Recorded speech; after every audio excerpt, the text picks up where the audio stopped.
Apenas esse versículo, leia. E dizes: que sabes, Deus?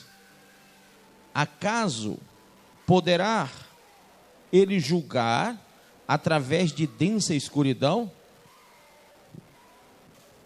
Põe a mão sobre a Bíblia e diga: Pai, fala o meu coração e me ensina a tua palavra, em nome de Jesus. Pode sentar. Será que Deus pode julgar? A Bíblia diz que Ele é juiz. Será que Ele poderá julgar através de densa escuridão? Há muitos que não entendem que Deus, Ele vai julgar com justiça. Esse mundo, eu acho que mais do que nunca cabe-se essa informação, esse mundo jaz no maligno. E a pergunta aqui é: será que Deus pode julgar, que Ele pode julgar em densas escuridão, em densas nuvens? Verso 13, aliás, verso 14: grossas nuvens o encobrem, né? E nessa densa escuridão, será que Ele pode julgar? No 14 diz: grossas nuvens o encobrem, de modo que não pode ver. Ele passeia pela abóbada do céu. Quer dizer, há pessoas que imaginam que Deus não pode enxergar. E a pergunta que não quer calar é: será que Deus está vendo tudo isso? Eu queria que você passeasse comigo na Bíblia, e nós vamos meditar nisso hoje. Diga assim, em nome de Jesus. Diga: eu sei, Pai, que tudo o Senhor pode ver. Lá em Provérbios, abra aí, capítulo 15, versículo 3. Grife aí na sua Bíblia. Os olhos do Senhor estão aonde? Em todo lugar, grife isso, vigiando os maus e os bons. Quer dizer, tanto aquele que está lá no Planalto Central, que está lá dentro de uma bocada de fumo, que está lá planejando uma coisa ruim, como aquele que está fazendo as coisas boas, os olhos do Senhor estão voltados para todos. A Bíblia nos mostra que Ele vê todas as coisas. Amém ou não amém? Salmo de número 139. Salmo de número 139. Versículo 1. O salmista escreve sobre a onisciência de Deus. Esse é um relato pessoal do salmista sobre a onisciência de Deus. Pastor, o que é onisciência? É tudo que Deus é capaz de ver. Ele vê tudo. Ele ouve todo o pensamento. Ele vê todas as coisas. Amém? E ele diz: Senhor, tu me sondas e me conheces. Tu conheces o meu sentar e o meu levantar. De longe entendes o meu pensamento. De longe Deus entende o teu pensamento. Quem crê? De longe Deus sabe o que você pensa. E Ele sonda e conhece você. Não adianta disfarçar. Não adianta o mal querer se fazer de bom ou o bom se fazer de mal, porque Deus conhece as obras dos maus e dos bons, e Ele sonda e conhece cada pessoa. E a Bíblia diz: conhece o meu sentar e o meu levantar, de longe entendes o meu pensamento, esquadrinhas o meu andar e o meu deitar, e conhece todos os meus caminhos, sem que haja uma palavra na minha língua, eis que, ó Senhor, tu conheces. Antes mesmo que você fale com Ele, Ele já sabe. Tu me cercastes em volta e puseste sobre mim a tua mão. Quem crê? Quem crê que Deus te cercou e que a mão do Senhor está sobre ti? Diga: é por isso que o diabo não pode contra a igreja do Senhor. Quando você é firmado em Deus, o Senhor está em tua volta, e a mão do Senhor está sobre ti, amém? Para te abençoar, para te dar livramento. E a Bíblia diz, a Bíblia diz, tal conhecimento é maravilhoso, disse o salmista, demais para mim, elevado é, não o posso atingir. Para onde me irei do teu espírito? Existe, pessoal, algum lugar? Ou para onde fugirei da tua presença? Irmão, será que você pode ir para algum lugar onde Deus não esteja? Você pode pensar alguma coisa que Deus não escute? Há alguma coisa que você vai falar que Deus já não saiba? Que coisa forte, né? Para onde fugirei da tua presença? Quem lembra de um profeta chamado Jonas, que tentou fugir da presença de Deus?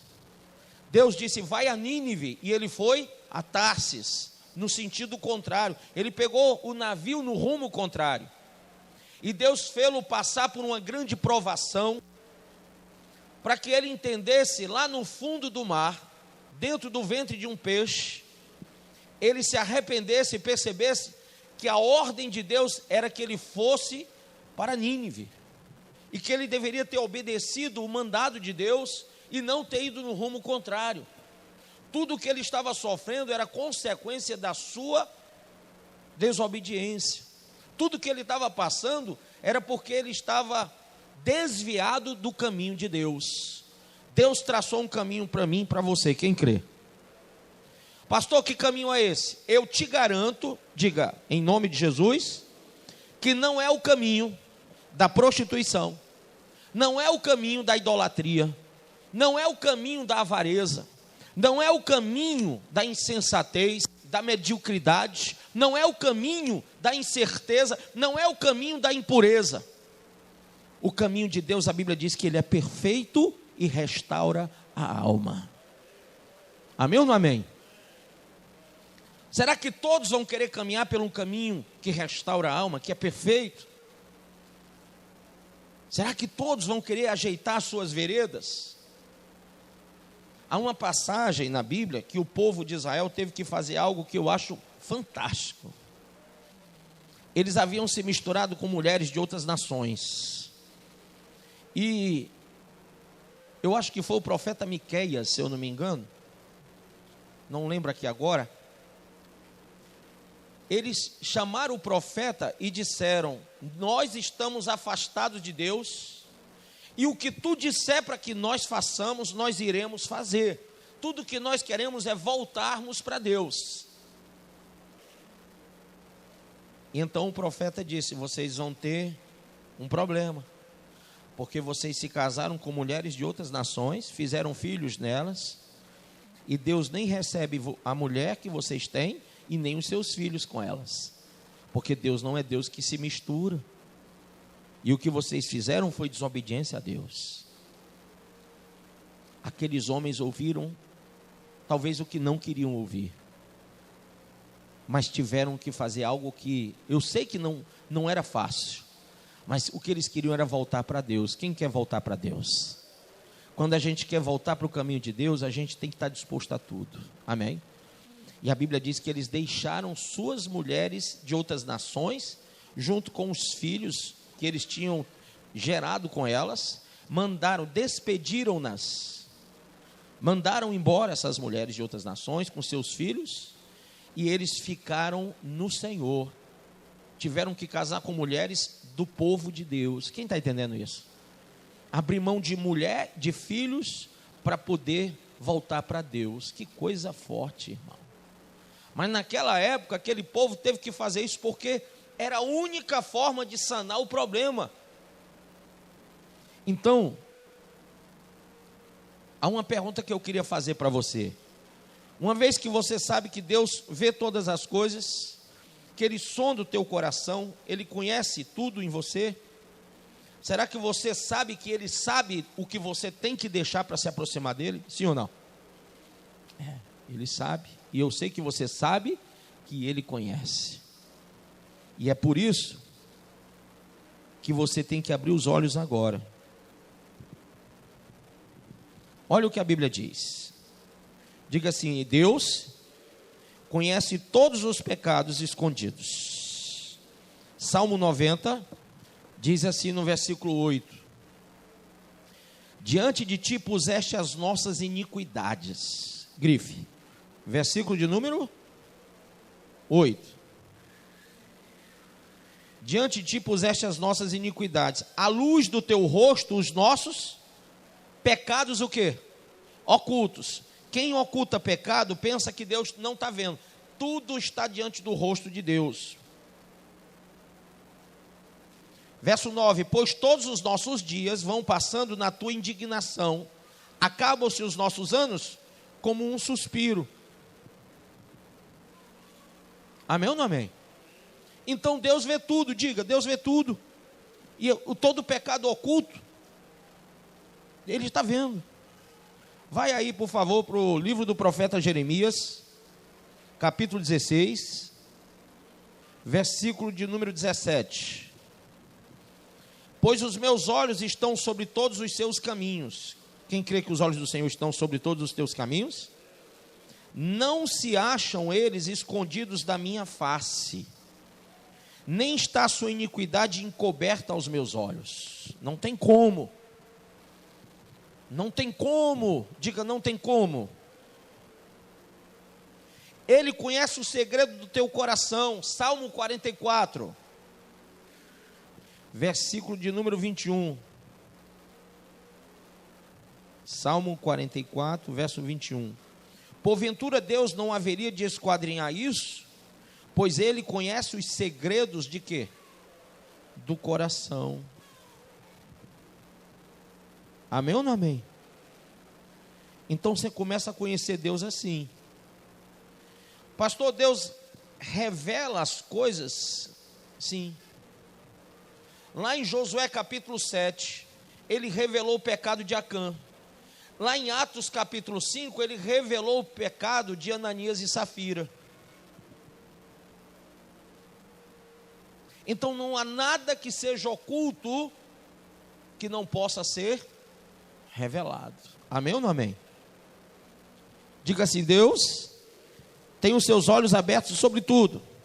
Diga, Ele sabe todos os pecados escondidos, e Ele conhece os segredos do coração, e Ele revela as coisas escondidas, e Ele traz as coisas ocultas à luz. Sabia disso ou não? Abre em Eclesiastes. Eclesiastes.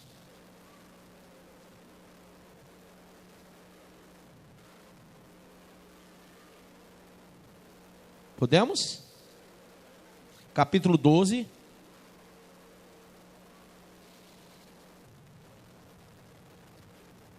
Não seria justo Deus julgar a raça humana se Ele não soubesse o que se passa com ela. Então, quando nós lemos em Jó 22, 13, a informação, e dizes que sabes Deus, acaso poderá Ele julgar através de densa escuridão? Claro que eu estou te falando que Ele pode julgar sim, porque Ele vê tudo, porque os seus olhos estão abertos sobre tudo, porque Ele sabe de todos os pecados escondidos, porque Ele conhece o segredo do coração do homem, e porque Ele revela as coisas escondidas, e Ele traz as coisas ocultas à luz. Amém? Eclesiastes 12, 14 diz: porque Deus há de trazer a juízo toda obra, e até tudo o que está encoberto, quer seja bom, quer seja mal. Deus vai trazer a juízo. Então cuidado, você que vive aí se escondendo atrás de uma Bíblia, se escondendo atrás de uma farda, se escondendo atrás de não sei de quê. Deus vai trazer a juízo. Amém? Amém? Então vamos lá. Mais uma informação para você. Diga assim: Deus, levanta a sua mãozinha, diga: Deus conhece os que nele se refugiam. Amém? Abra no livro de Naum, capítulo 1, versículo 7. O Senhor é bom, verso 7. O Senhor é bom, uma fortaleza no dia da angústia, e conhece os que nele confiam. Então Deus conhece. Deus conhece. Salmo 1, capítulo 6. Porque é importante, eu quero até ler o capítulo todo, que é tão pequeno. Vamos ler rápido.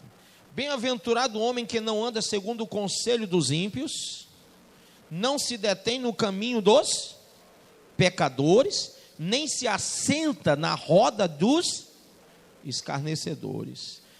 Antes tem seu prazer na lei do Senhor, e na sua lei medita de dia e noite. Pois será como árvore plantada junto às correntes de águas, a qual dá o seu fruto na estação própria, e cuja folha não cai, e tudo quanto fizer vai o quê? Quem crê que vai prosperar em nome de Jesus? Mas quem vai prosperar é quem, volta, a informação é essa, quem é bem-aventurado. Só prospera os bem-aventurados. Pastor, então quem é bem-aventurado? Bem-aventurado, verso 1, o homem que não anda segundo o conselho dos ímpios, a pessoa que não se detém no caminho dos pecadores, a pessoa que não se assenta na roda dos escarnecedores, a pessoa que tem o seu prazer, verso 2, na palavra de Deus, e medita nela dia e noite. Amém ou não? Então não é qualquer um que é próspero, não é qualquer um que é prosperado por Deus, apenas aqueles que têm essa visão espiritual. Irmãos, nós temos que atrair a bênção para nós, nós temos que chamar a bênção para a nossa vida. A nossa fé tem que ser essa, de avocar, trazer a bênção do Senhor para a nossa vida. A mão do Senhor está sobre nós, para abençoar, diga, abençoar, mas também para amaldiçoar. Deuteronômio capítulo 28 fala que se você fizer o que é certo, vai ser bênção, se fizer o que é errado, vai ser maldição. Então, acolha a informação de que Deus não vai abençoar sem olhar quem, e não vai amaldiçoar sem olhar quem. Ele vê tudo. Ele está pronto a mudar a história da tua vida. Quem crê que Ele pode fazer isso? Mas Ele vai olhar para você. Ele vai olhar e vai ver, poxa, será que fulana realmente teme a mim? Veja Abraão. Abraão leva Isaac para o sacrifício. Abraão foi, fez tudo o que tinha que fazer, e chegou na hora de sacrificar. Deus disse: para, Abraão, agora eu sei que verdadeiramente tu temes a Deus, porque nem o teu filho, o teu único filho Isaac, tu me negaste. Amém? Ora, Deus vai colocar situações, Deus vai chamar você para uma fé sacrificial, Deus vai chamar você para o sacrifício, e muitas vezes você vai dizer, vai provar a sua fé ou não. Sabe o que é uma coisa que é indignação aos olhos de Deus? É que para o mundo você exerceu toda uma vida, nas coisas do mundo, do pecado e do mal, você se lançou, de corpo, alma e espírito, sim ou não? Quantas vezes você não abriu mão de uma noitada de cachaça, de uma noitada de droga, de uma noitada de prostituições, de pornografias? Quantas vezes você deixou de dormir e no outro dia tinha que trabalhar, mas você estava à noite numa festa? E por que você hoje, irmão, muitas vezes você é chamado a Deus para uma oração, para uma vigília, você não vai, porque diz que está cansado, ou não? Deus chama você para ofertar e dizimar na igreja, você diz: não posso, não tenho dinheiro. Mas antes, para cachaça, para droga, para tudo que não prestava, tu estava cheio da grana, ou não? Para pegar, vamos pegar o populacho, para pegar as minas, nunca faltou aquela pinta de garanhão, de bonitão e de ricaço, sim ou não? Aí de repente se converte e vira um frogoió, um pobre coitado, miserável. Não dá, irmão, para a gente entender como que uma pessoa que passa a servir a Deus, que crê na palavra de Deus, que não se assenta na roda do escarnecedor, uma pessoa que crê nessa palavra que eu acabei de ler, que é bem-aventurado, agora se dizer fraco, pobre, miserável e desgraçado, se uma vez que a Bíblia diz que todo aquele que serve o Senhor é abençoado, quem crê? É prosperado, quem crê? Eu não prego o evangelho para você ficar aí caído, não. Eu prego o evangelho para levantar você. Eu prego o evangelho que faz você entender que você não é um coitadinho, não. Você é um filho de Deus, um profeta de Deus, um ungido de Deus. E o evangelho que eu aprendi, e que eu nasci, e que eu cresci, esse evangelho faz com que morto ressuscite, com que paralítico ande, com que cego enxergue, com que surdo possa ouvir, mudo possa falar, caroço some, câncer some. Mas muitas vezes eu vou pregar para alguém, eu cheguei na casa de um canceroso, está com 1 mês ou 2, e eu comecei a falar com ele sobre isso, e que Deus podia curá-lo. Sabe o que ele disse? No dia que Deus quiser ele faz. Eu fiquei tão revoltado que eu disse, se você quiser, vai lá na igreja que Deus vai te curar. Não oranta. Eu até quis orar, confesso. Mas Deus disse, tu vai botar a mão e não vai acontecer nada. Aí a pessoa da casa chegou e disse, pastor, o senhor não perde a viagem, não, ora nele. Eu disse, eu vou orar só por misericórdia, mas não vai adiantar. Porque dentro de mim, o Senhor disse, quem pode se aproximar de mim sem sacrifício? Amém? Eu me lembro de Quis, era o pai do rei Saul. Ele perdeu, acho que foram 3 jumentas, segundo o texto, lá em Samuel, 2 Samuel, se eu não me engano. Foi 1 Samuel, 2 Samuel. Faz tempo. Perdoa que eu estou chegando aos 50. Então Quis, ele mandou seu filho Saul junto com o servo buscar as jumentas. Eles rodaram tudo atrás das jumentas e nada. Aí a Bíblia diz que um servo olhou para Saul e disse, olha, tem um profeta, tem um vidente, um nabir, que ele vê tudo, ele vai ver onde é que estão essas jumentas. Vamos lá? Vamos. Mas só que tem um detalhe, disse Saul, eu não tenho 1 centavo no bolso para entregar ao profeta. Como que eu vou entrar na casa de um profeta e não vou dar nada para ele? Aí o servo disse, não, mas eu tenho aqui ainda o meu salário que o teu pai me pagou, e eu vou dar para você entregar para ele. Então Saul disse, então me dá o dinheiro que eu vou entregar para o profeta, vou lá no profeta entregar esse salário para ele. E ele foi e entregou o salário para o profeta. E naquele momento, Saul pensava que estava indo buscar 3 jumentas, mas sabe o que ele foi achar lá? Quando ele chegou lá, o povo estava clamando por um rei, e quando ele entrou, bateu na porta do profeta Samuel olhou para ele e disse, entra, você vai jantar comigo, a janta já está pronta. Pegou uma coxa de, não sei se foi de galinha, do que é que era, de peru, a maior que tinha, e botou no prato de Saul, e Saul ficou assim assustado, como que o maior pedaço é o meu? O seu é o maior pedaço, coma à vontade. E ele comeu, quando ele terminou de comer, o profeta Samuel disse, amanhã vem aqui, que eu vou te falar o que Deus falou para mim. E quando foi no dia seguinte, Saul chegou na casa de Samuel, e Samuel disse, olha, vem cá, pegou o azeite e derramou sobre a cabeça de Saul e disse, agora o Deus soberano te ungiu rei de Israel. Amém? Por causa de 3 jumentas, atrás de 3 jumentas, ele recebeu a unção de rei. Eu não sei se você veio atrás de alguma jumenta aqui. Você entendeu o trocadilho? Não. Mas o que eu quero que você perceba é que Deus te trouxe para te ungir rei, sacerdote, servo, filho, ungido, profeta. Deus não te trouxe para cá apenas para você achar a jumenta que você perdeu, ou o jumento que você perdeu, ou sei lá o que é que você perdeu. Às vezes você perdeu o emprego. Não, vou lá porque Deus abriu uma porta de emprego para mim. Amém, Ele abre mesmo. Mas eu quero dizer para você que seja lá o que for que você veio buscar, o que Deus quer te dar é muito mais do que você imagina. Muito mais do que você imagina, muito mais do que você pediu. E antes mesmo que você pense, Ele já sabe o que você precisa.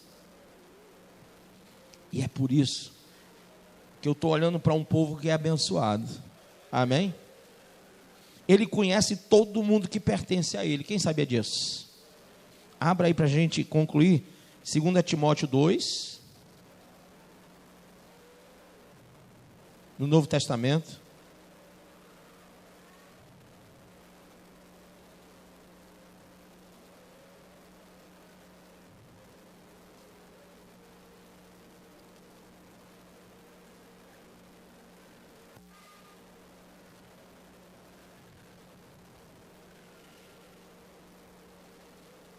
Versículo 1 diz: Tu, pois, meu filho, disse Paulo a Timóteo, fortifica-te na graça que há em Cristo Jesus, e o que de mim ouviste, de muitas testemunhas, transmite-o a homens o quê?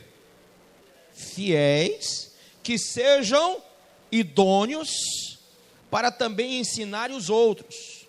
Se não for fiel e idôneo, não pode subir no altar para ensinar ninguém. Amém?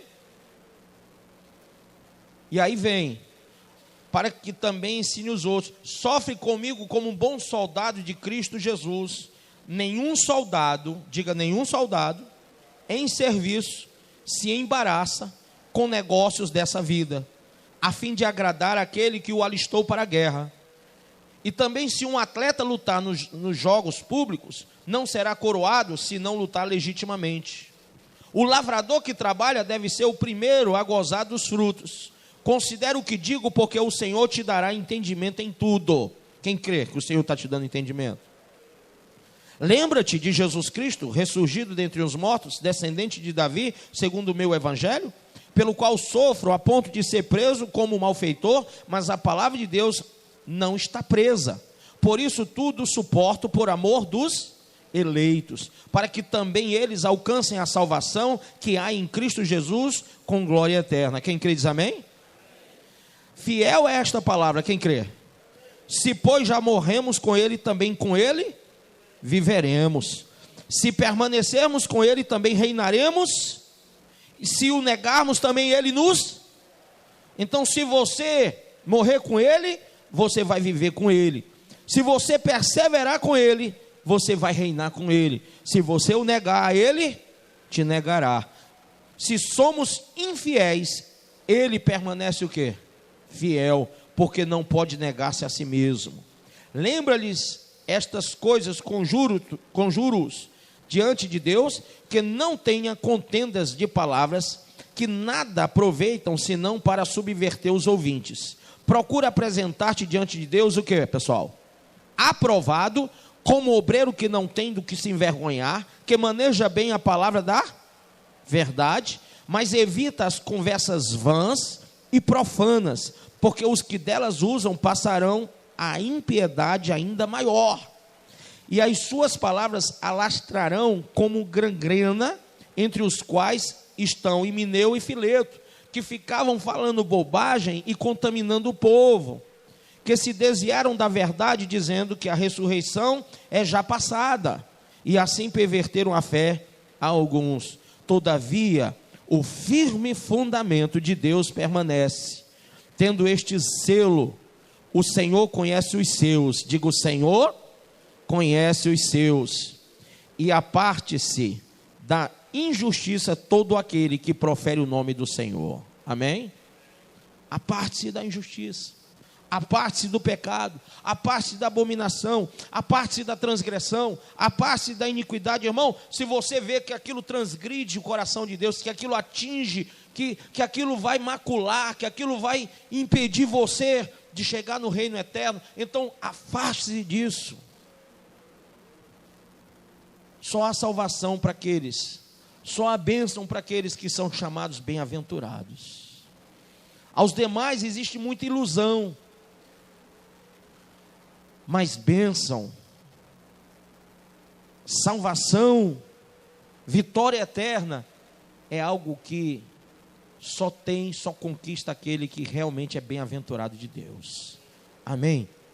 Glória a Deus. Fecha a sua Bíblia, por favor. Eu quero chamar você para ser um bem-aventurado de Deus. Talvez você ainda não entendeu, mas você tem sentado muito em rodas que não são as do Senhor. Amém? Quando Saul foi ungido rei, a Bíblia diz que Samuel disse: olha, tu vai entrar numa casa e lá tu vai profetizar com profetas. Então você entrou aqui, foi para ser profeta junto com os profetas que estão aqui dentro. Quem é profeta de Deus? Quando você entra aqui, você entra para receber o mesmo Espírito. Saul recebeu o Espírito de Deus e começou a profetizar junto com os profetas, amém? Mas se você analisar a vida de Saul, analisa a vida de Saul. Durante algum tempo, aquele cara foi o cara. Era um cara cheio do Espírito. Mas em dado momento, ele rejeita seguir o Senhor, rejeita obedecer a Deus, ele rejeita os mandamentos, as ordenanças do Senhor, através do profeta Samuel, e a Bíblia diz que ele fica cheio de demônios, ao ponto que Davi tinha que tocar uma harpa, e quando Davi cantava tocando a harpa, os demônios se afastavam de Saul. Irmão, às vezes a pessoa diz assim: não, como eu já sou crente, eu posso fazer o que eu quiser. Pode não, irmão. Deus não se mistura com o que não presta, amém ou não? E aí, é um ledo engano aquela pessoa achar que ela pode andar com Deus e andar com o diabo, andar com Deus e andar com as imagens de escultura, andar com Deus e fazer coisas do mundo.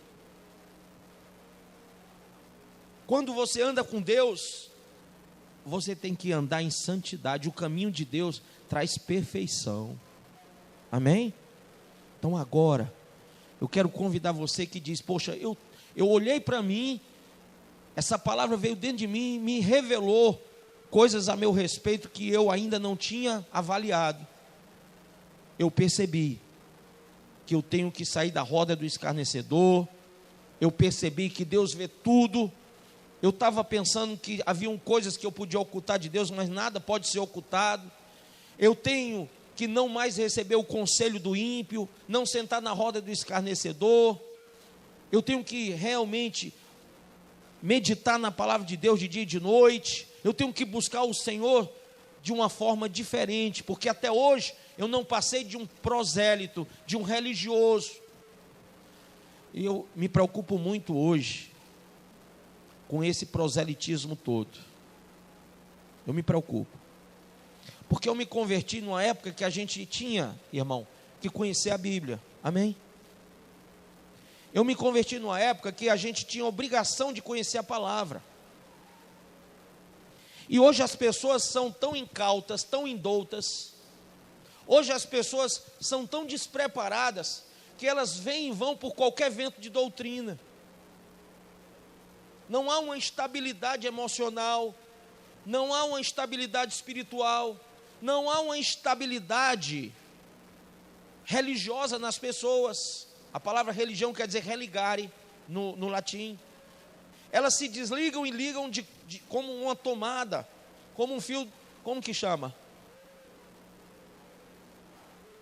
Um plug numa tomada, obrigado. Elas ligam e desligam. Tipo, hoje você está aqui ligando com Deus, amanhã só Deus sabe, porque eu não estou lá para ver, se você não ligou com o diabo alguma coisa. Quem entendeu isso? Se você não tomou uma atitude errada, se você não tem um pensamento aí com você, se você não está carregando no coração um sentimento faccioso, isso tudo é mal, e Deus acompanha o caminho do bom e o caminho do mal. Deus sabe de tudo, Deus sabe o que está dentro de você. Quem quer receber a bênção? Só para terminar, eu prometo que não vou esticar, mas Jeremias, capítulo de número 17, versículo 9 e 10, vamos ler. Diga comigo: enganoso é o coração mais do que todas as coisas, e desesperadamente corrupto, quem o conhecerá? Essa coisa do eu estou sentindo, eu quero, eu isso, eu aquilo, tira o eu. Diga: Deus, o que o Senhor quer para mim? Amém? O que o Senhor quer para mim? Versículo 10: eu, o Senhor, esquadrinho o coração, eu provo os pensamentos, e isto para dar a cada um, quer dizer que não é ao coletivo, mas a cada um individualmente, isto para dar a cada um, segundo o seu procedimento, segundo o fruto das suas atitudes, ações. Então cada um vai receber o galardão que merece, ou o juízo que merece. Cada um. O juízo de Deus para os bons e para os maus, não há prediletos, há bons e maus, está exatamente em que ele esquadrinha o coração e ele conhece o pensamento de cada um, para cada um receber conforme as suas ações. Então eu quero que você hoje pense, quando Deus olha para dentro de você, para o seu coração esquadrinhado, o seu pensamento, o que é que Deus está vendo e ouvindo? Teu coração é bom ou é mau diante de Deus? Talvez você diga: pastor, eu nem conheço ainda Deus direito para saber se é bom ou mal. Por isso que a Bíblia diz: medita na lei do Senhor de dia e de noite, porque só quem medita sabe quem é Deus, só quem conhece a palavra sabe a vontade de Deus. Amém ou não? Insisto que você venha na segunda, na quarta, na sexta e no domingo, para que você conheça mais da Bíblia.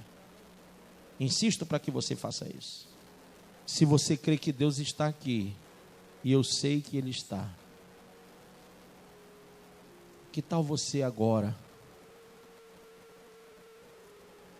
fazer aquilo que você precisa fazer, né? Se aproximar de Deus verdadeiramente, de coração. Até porque Davi, quando estava com Jonatas, filho de Saul, uma vez, Davi disse: olha, eu sei que estou a um passo da morte, quando ele ia para a guerra. Eu gravei aquela frase de Davi, porque eu penso, todos nós devíamos saber o que Davi disse. Todos nós estamos a um passo da morte. E a gente não sabe, irmão, o que será do amanhã. Só Deus sabe, né? Enganoso é o coração mais do que todas as coisas, perverso, quem o conhecerá? Talvez o teu coração ainda esteja te enganando. Talvez a informação que você tenha do teu coração é que dá tempo de fazer coisas erradas ainda. Mas o dono do tempo é que está chamando você. Amém? É o dono do tempo que está te chamando. Na noite que o Senhor foi traído, ele pegou o pão, partiu e disse: esse é o meu corpo que é partido por vós.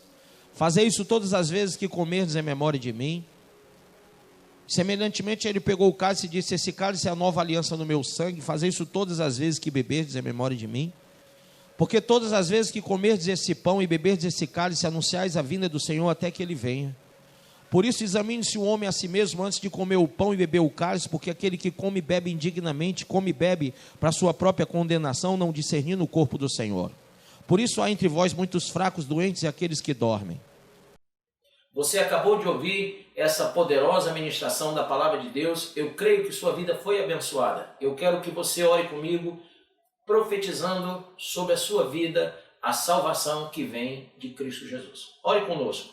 Deus Pai, em nome de Jesus, nós te agradecemos por esta palavra. E que o Senhor possa abençoar a vida de cada um que nos viu, que nos ouviu nesse dia. Deus Pai, em nome de Jesus, que esta pessoa esteja agora entregando a sua vida, recebendo a salvação que vem do Senhor. Pois assim, Pai, nós profetizamos salvação, cura, libertação, em nome do Pai, do Filho e do Espírito Santo de Deus. Amém.